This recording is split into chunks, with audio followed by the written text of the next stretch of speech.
దేవునికి స్తోత్రము. అనుదిన దేవుని వాక్య ధ్యానమునకై ఈరోజు 2024 సంవత్సరము ఆగస్టు నెల 22వ తారీఖు. ఈరోజు ధ్యాన వాక్యము పరిశుద్ధ గ్రంథము నుండి సామెతల గ్రంథము 31వ అధ్యాయము 10వ వచనాన్ని ధ్యానించుకుందాము. ధ్యాన వాక్యాన్ని మనము పరిశుద్ధ గ్రంథము నుండి చదువుకుందాము. గుణవతి అయిన భార్య దొరుకుట అరుదు, అట్టిది ముత్యము కంటే అమూల్యమైనది. ప్రియ దేవుని బిడ్డలారా, ఈరోజు ధ్యానవాక్యము అమూల్యమైన ముత్యం వంటి భార్య గురించి మనము ధ్యానించుకుంటున్నాము. వివాహము అన్ని విషయములలో ఘనమైనది అని అపొస్తలుడైన పౌలు గారు హెబ్రీలకు రాసిన పత్రిక 13వ అధ్యాయము 4వ వచనములో వివరించారు. ఈ వివాహ వ్యవస్థ దేవుని అత్యంత అద్భుత సంకల్పం. వివాహమైనటువంటి భార్యాభర్తల మధ్య ఉండవలసినది ప్రేమ. ప్రేమ సమస్త దోషములను కప్పుతుంది.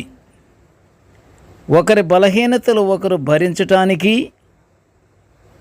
అవి సరిచేసుకోవటానికి దంపతుల మధ్య ఆ ప్రేమ స్థిరముగా ఉండాలి. ఈ వివాహ బంధం అంతవరకు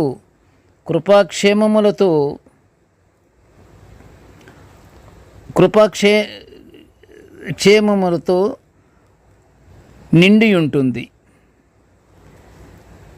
ఈ వివాహ బంధం జీవితాంతం కలిసి ఉండే అద్భుతమైన దేవుని సంకల్పం. వివాహమైనటువంటి భార్యాభర్తలు ఏకశరీరులవుతారు. ఇందులో పురుషునికి గుణవతి అయిన భార్య దొరకటము చాలా అదృష్టం. ప్రియమైన దేవుని బిడ్డలారా, అలా ఎందుకనగా అలాంటి గుణవతి గల భార్య దొరకటం అరుదు. అది ఆ భార్య గుణవతి గల అమ్మాయి దొరకటము అది జరగని పని, అది అరుదు, ఎక్కడో జరుగుతుంది. ఆ జరిగేదే ఈ పురుషుడికి జరిగిందంటే అదృష్టమే. ఈ మాటలు జ్ఞాని అయిన సొలొమోను గారు రాసిన సామెతల గ్రంథము 31వ అధ్యాయము 10లో చూస్తున్నాము. దేవుడు జత చేసిన భార్యాభర్తలలో భార్య గుణవతి అయ్యుంటే ఆ వివాహము ద్వారా ఏర్పడినటువంటి కుటుంబము దేవుని దయలో 3 పువ్వులు 90 కాయలుగా వర్ధిల్లుతుంది. ఒక కుటుంబములో వివాహమైన దంపతులలో భార్య గుణవతి అయినందున మంచి బిడ్డలు కలిగి, ఆ బిడ్డలు జ్ఞానవంతులై దేవుని యందు విశ్వాసము కలిగి భయభక్తులతో పెరుగుతుంటారు.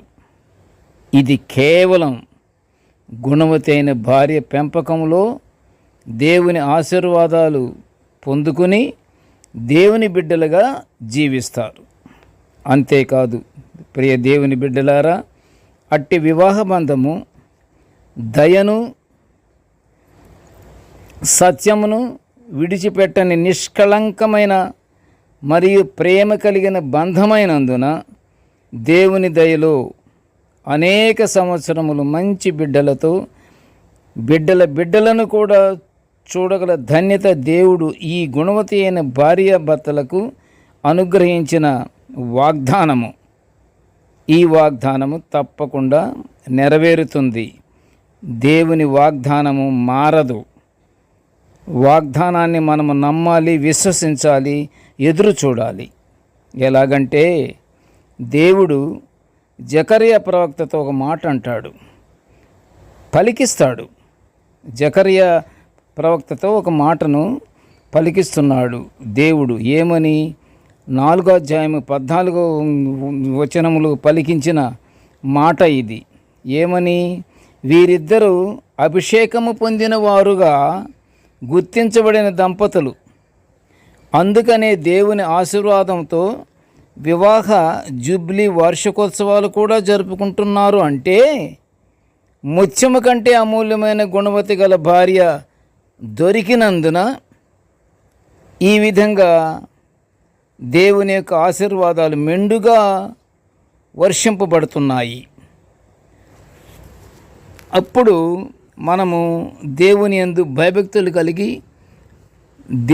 దేవుని యొక్క మాటలను, దేవుని యొక్క ఆజ్ఞలను, దేవుని యొక్క కట్టడలను అనుసరిస్తూ మనము ఎడతెగక నిత్యము ప్రార్థనలతో ఉండి దేవుని యొక్క పరలోక ఆశీర్వాదాలు పొందుకుందాము. ప్రార్థన చేసుకుందాము. కృపగల నాయన, జీవముల తండ్రి, నీ పాదములకు స్తోత్రములు. తండ్రి, నీ యొక్క దివ్యమైన వాక్యాలను మేము నిత్యము ధ్యానించుకునే భాగ్యాన్ని మాకు అనుగ్రహిస్తున్నందులకు నీ ఘనమైన స్తోత్రము నాయన. తండ్రి, నేటి ధ్యాన వాక్యమును వినుచున్న ప్రతి బిడ్డను ఆశీర్వదించయ్యా. ఇదిగో తండ్రి, ప్రతి కుటుంబ వ్యవస్థలో తండ్రి దేవా, నీవు ఏర్పరిచిన సంకల్పము గుణవతి అయిన భార్య ఆ కుటుంబంలో ఉంటే ఆ కుటుంబము ఎంత అభివృద్ధి చెందుతుందో తండ్రి, అది ఆ వాక్యము వినుచున్నాము. ఆ వాక్యానుసారముగా నీ యొక్క ఆశీర్వాదాలతో గుణవతి కలిగినటువంటి భార్యతో ఏర్పడినటువంటి కుటుంబము బిడ్డలతో సంతోషముగాను, ప్రతి బిడ్డ నాయన నీ యందు భయభక్తులు కలిగి ఉంటున్నది కేవలం గుణవతి అయిన భార్య పెంపకములోనే అని దేవా మేము తెలుసుకొని నీ యందు ఆనందిస్తున్నాము తండ్రి. ప్రభువా, ఇలాంటి మాటలే తండ్రి నిత్యము మేము ఒకరికొకరము మేము చెప్పుకుంటూ అందరము కుటుంబంలోని వాళ్ళందరము మేము మాట్లాడుకుంటూ నీ యొక్క ఆశీర్వాదాలు మేము పొందుకునే భాగ్యాన్ని మాకు అనుగ్రహించమని ఈ మనవులన్నీ యేసయ్య పుణ్యనామమున వినయముగా వేడుకొంచుంటున్నాము తండ్రి. ఆమెన్. దేవుడు మనల్ని అందరినీ బహుగా దీవించుగాక. ఆమెన్.